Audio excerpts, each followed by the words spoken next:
Welcome to the CL Brown Show. I am your host, CL Brown, columnist with the Louisville Courier Journal. On this episode of the show, we're getting defensive, talking football, that is, with Pitt linebacker Kyle Lewis, who's following in the large footsteps of Hugh Green in Pitt, doing things that haven't been done since Hugh Green in the early 80s.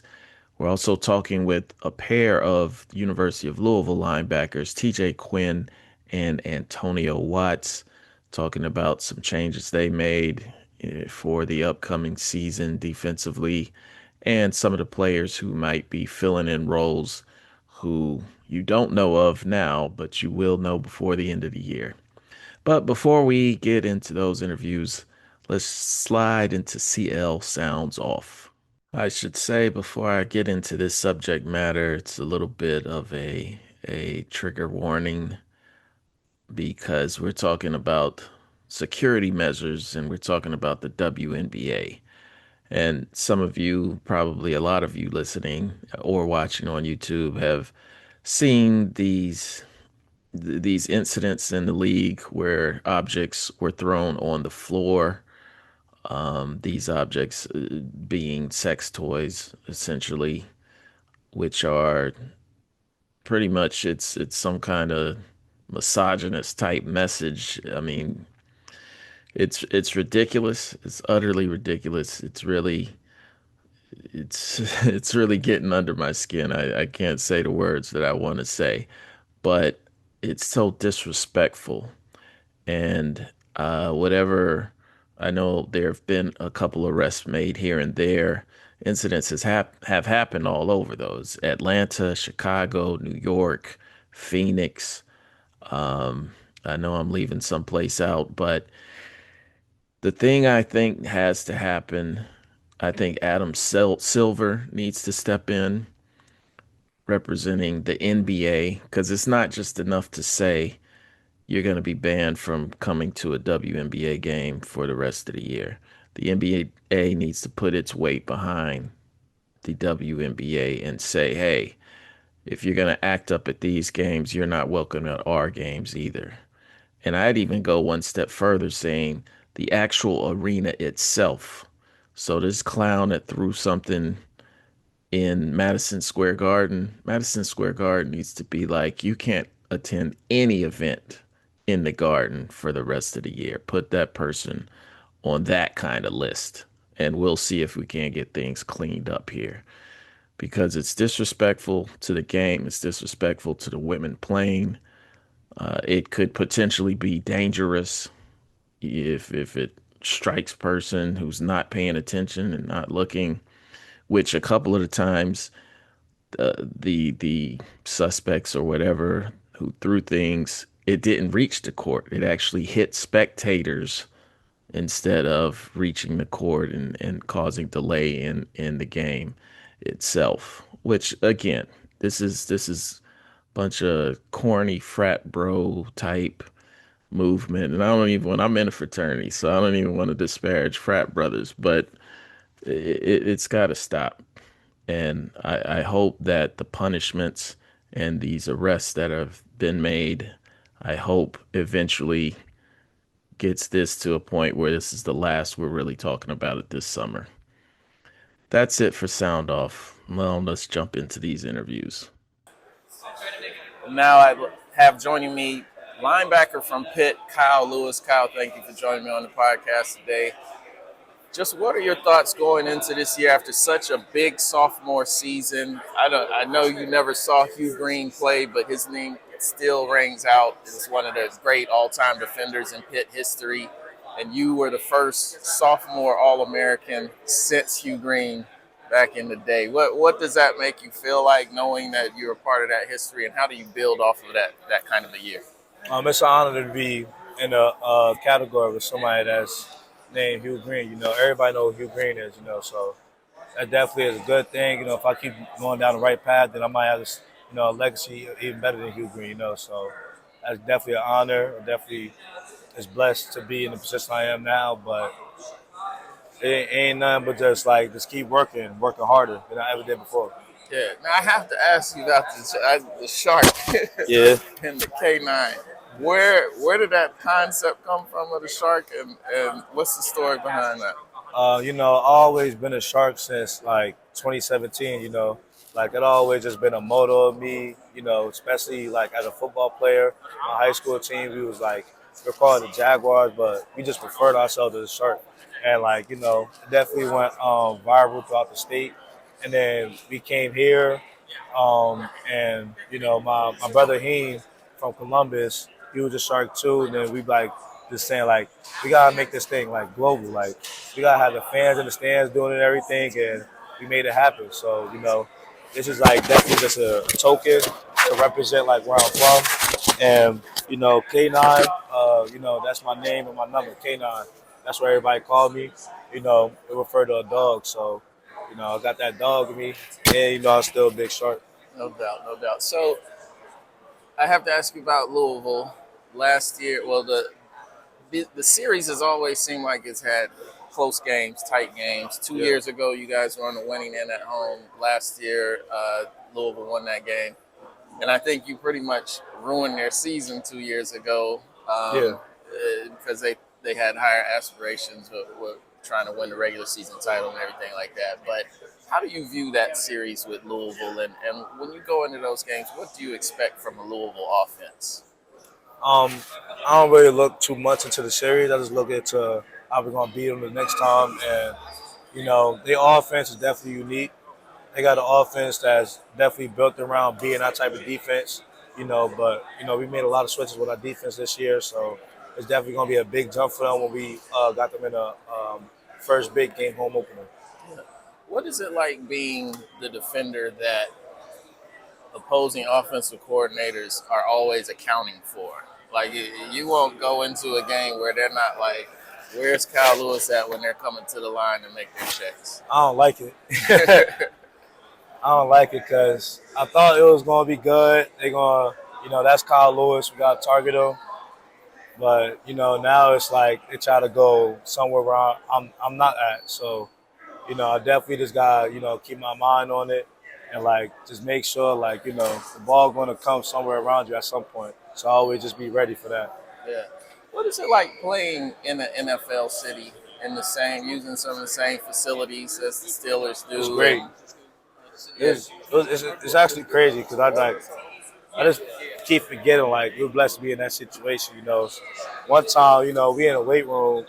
I'm just working out. I'm just doing curls. Getting bigger, whatever. Workout over. I'm ready to walk back to the locker room. I just see Jalen Ramsey just in the locker room chilling. Just vibe and talk to our coach. Our coach called me over to talk to him, whatever. So now I'm just chopping it up with Jalen Ramsey. So things like that is definitely like a blessing to be in that type of position. So I was definitely a good moment, cool moment. And it'd be a lot more moments like that too. Yeah, and specifically, Steelers are known for defense. Yeah. You're one of the best linebackers in the nation. Does it give you any extra, I don't know, added boost, like kind of taking on that persona of the Steel City? Yeah, it definitely do. Speaking of that, I always be seeing Tom Holland too. He be always watching our practices. He'll be on the other of the field, just hands in the pocket like this, just sunglasses on, just staring. So that definitely be hilarious. I always try to put on the show for him, and then I always try to take on that role. Big defense. This is a big defense city. Trying to be one of the greats of it. Yeah. Seems like the ACC has a lot of depth this year. A lot of teams that may not be necessarily college football playoff ready, but teams that are going to be very competitive and everything. Yeah. What responsibility do you feel like you guys have to represent the ACC when you're in these non-conference battles? Big role. We got to win everything. But our only non-conference is going to be West Virginia. So the backyard brawl, that's going to be a big game, and we definitely coming for people next. Definitely, because during the off season they definitely tried a couple things. So we're definitely like got a big motive for them this season.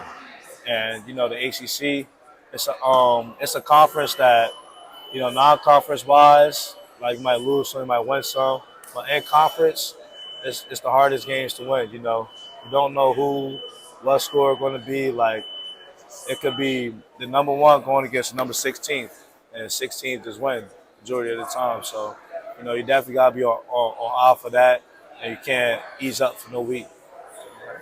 Well, there you have it. This is Kyle Lewis, Pitt linebacker. Kyle, I appreciate you joining me. Appreciate you. All right, good luck to you this year. Now I'd like to welcome to the show TJ Quinn, linebacker with the University of Louisville. TJ, thank you for joining me. Yes, sir. Appreciate you. Let's start with being a legacy. Your dad played at U of L. Was it a given once you knew you could play Division I football that I'm going to go to Louisville and follow in Dad's footsteps? Nah, it wasn't a given because when Louisville had offered me, I was still, contemplating like what I had wanted to do. And when I had got that call, he had told me that, just because I played there, that you don't have to go there, you don't have to, do what I did. You got to go do your own thing, and you got to, because I'm going to be the one that's going to be up here. Like, he's not going to be the one at Louisville. So, it ended up working out how it did, but it wasn't a given. What would you say was kind of what made your final decision, like, this is right for me? Yeah, I just felt like at the time, Louisville was heading in the right direction. They had just had a winning season with back when Coach Satterfield was here. And then I just felt like I just couldn't pass up the opportunity to, be a legacy and play at the same school with my dad. Did you ever, going back to Little League or high school, were you an offensive player? Yeah, I always have played both sides, running back, tight end, and then I always played linebacker growing up, though.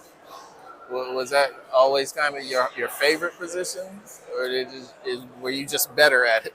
I say when I was younger, I definitely liked having that ball in my hands and getting the ball. But growing up is just when I got older, it's like defenses. That's where it's set, and I definitely have more fun playing defense. Yeah. I gotta ask, since EA Sports dropped a new one, have you looked at your player rating in the game? Yeah, I looked at it. They ain't do me justice. What do you got? What number? I'm a 80. I'm a 85. 85. That's so not it's so cool. bad. It's cool, but it ain't. My attributes and all that. That ain't up to par and where it should be at. What should it be? What did they get wrong? I feel like my speed, it ain't fast enough. My strength, pretty everything. Everything. All right. So I talked to you earlier about the headsets, and I wanted to kind of ask you about that again a little bit more, because you said that you guys kind of got to a point where the calls came easier to make, or everybody could get lined up better from those calls. Can you kind of give us a peek behind the curtain and tell us, like, what happens when the ball is placed, you guys are in your huddle, and you get a call in? Like, how does it all work? I say we just do some different things about just week to week about getting our calls. But when I get it through the headset, Yeah, like, what's the first thing you do? well, when the first thing I do is I'm like, we're in the huddle. I got the people in front of me. I'm kind of speaking like to the side, so like the people behind me and the people in front of me can hear me. And then obviously everybody, like after I say, everybody else will say the call and what we're gonna do, and we just communicate like that. I can't remember. Do the corners always come back to the huddle, or sometimes you got to yell it out to them? Nah, we like I said, we just do different things, like hand signals and stuff like that. So it's whatever works best for the year and for the players that we have. Yeah. Do you also have to wear like one of the wrist brace with different calls on it to? Nah, to check everything we do is either verbal or with hand communication. Now, how challenging is that part of the game? I would say this is my third year in the system, so it's not really challenging anymore. Everything just comes natural because I've been in the system for going on 3 years now. Yeah. What in the ACC? What's been the toughest offense that you've played against? Toughest to defend?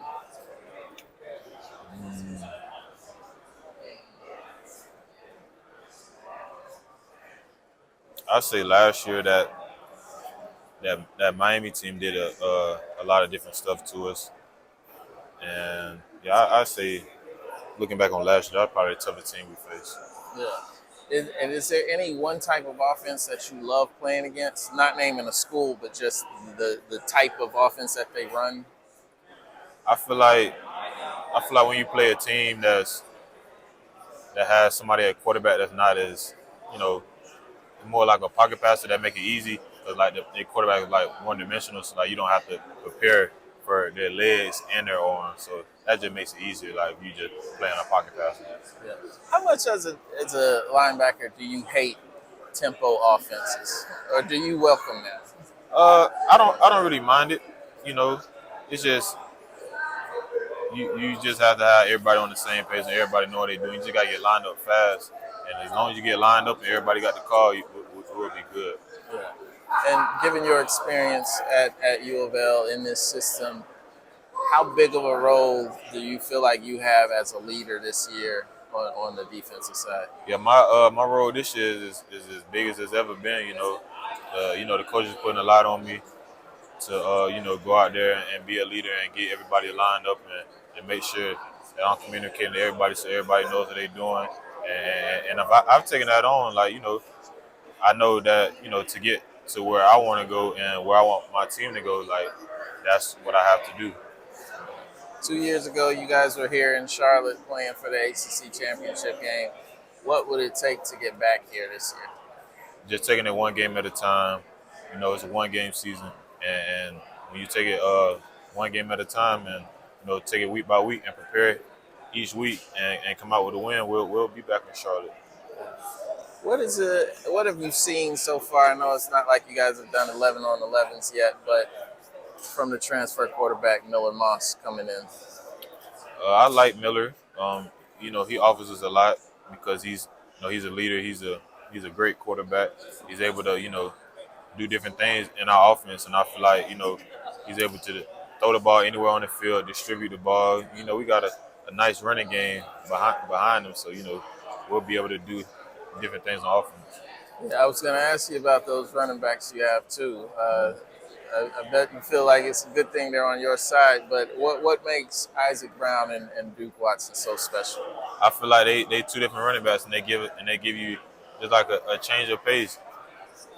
You're not gonna see many backs like that in this league. You're just not gonna see many. We're not gonna face many backs that's better than them. So just going against them every day is only gonna make our defense better. And I just like them. They both fast, both explosive, but they just offer different things. Like Duke, like Duke when he gets going, like he's more like a long strider. But Isaac, he hit the hole, he gone. But they both offer some different things, and I'm looking forward to see what they can do this year. Yeah. In terms of defensive side, you guys lost a lot of big names, big presence on the defense last year. Who do you see, I asked Antonio, who do you see as some of the, maybe not unknowns, but players who are going to have a bigger role this year and we should be looking out for? I feel like D'Angelo Hutchinson will definitely be stepping into a bigger role this year. AJ Green, he waited his time. It's time for him to step up. Jordan and Renee, they were splitting time last year. We're looking for both of them to be doing big things this year, and just I like my linebackers too. Quan, TJ Capers, Caleb Perry. We all gonna be doing big things on the field this year. Right, great. Well, he is TJ Quinn, and I appreciate you for joining me on the show. Now I have joining me Antonio Watts, linebacker with the University of Louisville football team. Antonio, thank you for joining the show. Thank you for having me. So coming into this year, I think a lot of people always talk offense when they talk about Louisville and Jeff Brom as a head coach. What do you think the defense is going to have to say this year? What's the identity of this defense going to be this year? It's always been like an offensive narrative, but the defense always been there. So this year I feel like we don't have a lot of guys that's the top dog on defense, and we have a lot of underrated guys. So the defense, we definitely got something to prove this year. So when the time comes, we're gonna show that. When you look back at last season, I mean, 3 of those losses in the regular season, Notre Dame, SMU, and Miami, all 1-touchdown games, and all games where a play here, a play there. There was the fumble that got overturned against SMU. Miami, a similar situation where Cam Ward, they said it was an incomplete pass or whatever instead of a fumble. How much do you guys go back and like really like, man, this could have been you could have been in spot for a playoff last year? I mean, things happen. You know, we gonna have ups and downs, but like at the end of the day, when that's over, it's over. So like we try not to look back on some of the things that happened and just move forward and try to just build off the little things that could have helped us get those 6 points or like could have helped us win. So, you know, we try not to look back on too many mistakes that we had in like the previous seasons and just build off what we have now. Yeah. You're going to have to replace a big name on the defensive line. Ashton Gelati's now playing with Kansas City in the league. Who do you feel like, from a defensive line perspective, who are some of the names you feel like are gonna be in the mix to step up? Definitely Renee, and Jordan. I feel like those two in the interior, like they gonna play a big part in the defense this year. Definitely those two. And how about in the secondary? Same kind of situation with some of the losses you guys had. Yeah, you know, Quincy, a lot of them guys left. So in the secondary, I feel like our corner, Rodney Johnson, you know, he kind of underrated, you know. Rodney Johnson, D'Angelo Hutchinson. We got a lot of guys in the back end that I think are underrated. But, you know, like I said, once the game time comes, like we go put on for sure. How much of a responsibility do you feel now? Like, you're a veteran, you have to take a bigger leadership responsibility, and how has that kind of played out in the off season? It played out well in the off season. You know, just being a 4-year guy at Louisville, knowing as much as I do, just being under Coach English wing for so long. You know, I play a big part with the leadership role, just getting these new guys, the younger guys, getting them all caught up, getting them all, you know, situated, and, you know, just getting them guys rolling. I almost feel obligated to ask whenever I know somebody stayed at one place their whole college career, what made you stay? Because nowadays it seems like there's a shiny new object and you can transfer and everybody's looking for the next deal. Yeah, you know, so coming in my freshman year, I didn't have Coach Brown them, so my coaches left, then I got Coach Brown them. So I just wanted to show, like, I mean, I felt like there was a new opportunity for me to show, like, my talents. And, you know, it worked out pretty well. I'm glad I stayed. So I did what I did. I put on for them, so, hey, I'm here. Hey. How much confidence do you guys have in the locker room, in the linebackers room? Because that to me is going to be the core. You got the most experience. You and TJ being here, and how do you kind of pass that on to everybody else? You know, me and TJ been in this thing 3 years, so you know, guys can build off of us, and we can also just help out a lot with the guys around us. Just, you know, being the leaders that we are. Like, it's a lot of guys that probably need help on this or that, and they can look at us as like, boom, just ask us for help or just ask us for this, because we've been in this 3 years, so like we know a lot with Coach England and the defense. So a lot of guys, like, they run behind us. So I feel like me and TJ and even Stan Corn, like, guys, like, we just have to lead. We got to lead these guys. Do you guys ever talk about trap games? Because I think of the last 2 seasons since Coach has been back, and this really preceded him, but like the Pitt game at Pitt 2 years ago and last year at Stanford, like these games that on paper you guys should win in theory, but it comes out, well, not even in theory. You guys had leads and stuff like that, and then, you know, like, do you guys ever kind of have that in the back of your mind? We got to avoid this game. Nah, but I think we just look at it as like Coach Brown, he preaches like one game season. So like whoever we got that week, that's our main focus. So we really don't look at it like a trap game. We just look at it 1 game season. So we try not to worry about who we have next week or who we got the following week. We just worry about the team we got that week. All right. Now I want to ask you some kind of general questions about the conference. Where's your favorite road trip in the Favorite road ACC? trip? Probably Clemson. Clemson? Yeah. Why is that? For me last season, that just was like the loudest stadium that I was at. So like, and then that was a crazy game too. So for me, that's why. Yeah. Where's the place that you don't like, man? I don't like.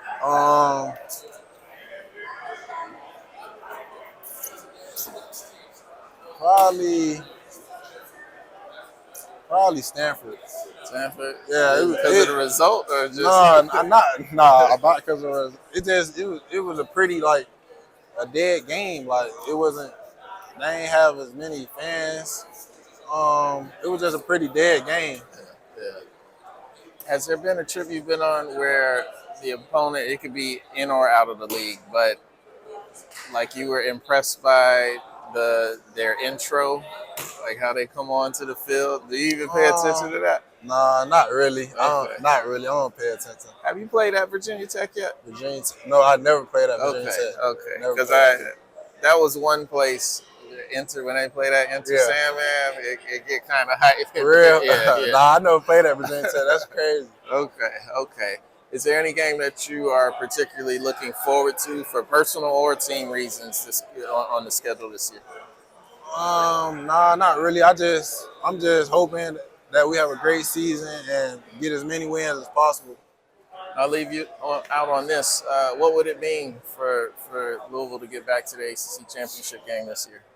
It'll mean a lot for us as a team and for back at home the fans. The fans play a big part of the team because they nowhere we go with it go be some Louisville fans. So I feel like going back to the ACC championship would mean a lot to the city. Thank you, Antonio, for joining us. Thank you. Good luck this year. Thank you. That'll do it for another episode of the CL Brown Show. I thank you so much for tuning in. Please click on those follow buttons to subscribe to the show, either on YouTube or subscribe wherever you get this podcast. You can always find my columns at courier-journal.com. We're obviously going to be heavy into football, although technically I'm on vacation this week. So you'll have to wait another week for me to really be hitting the ground running. But we're still got it covered. Alexis Cubitt is our University of Louisville football beat writer. She's churning out a lot of good content right now. Ryan Black is the man to see if you're a Kentucky fan. He also has the Wildcats covered for us this week. So thank you again for tuning in. Please leave 5-star review because we need more love in this world. If not, sit back, relax. I'll catch you next Wednesday as another episode drops.